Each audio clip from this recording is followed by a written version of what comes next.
Time has passed and I have finished entering in all of my journal entries.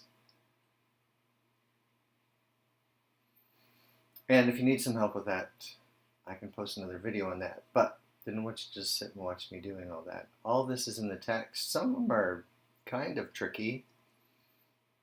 So here's one. Received $400 deposit. The way that I do it is, I know it's going to increase cash, which is always a debit. Debits, every time you make a deposit, it's a debit to cash, every single time. So then there's going to be a credit for 400. I just have to decide, is that earned revenue or unearned revenue? So I did all that, and now I'm to the point that it says we have these T accounts, which are ledger accounts, and we have to post the journal entries. So what I've got over here are the journal entries. The first journal entry, November 1st, says debit cash, 23,000, credit 1 capital on November 1st, 23,000.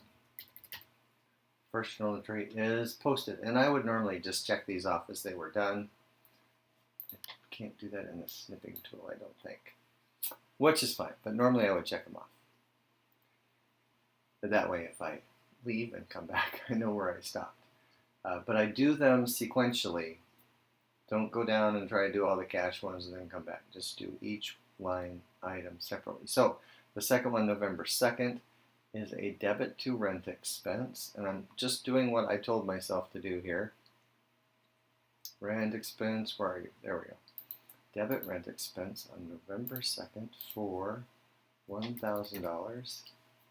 And we paid cash, so that's a credit to cash. If somebody had handed you, or if I had handed you, these journal entries, you should just be able to go down and do them. You don't even have to think about what it is. The next one says debit canoes. November 3rd for $4,700. And credit accounts payable. So at this point, you're just following instructions.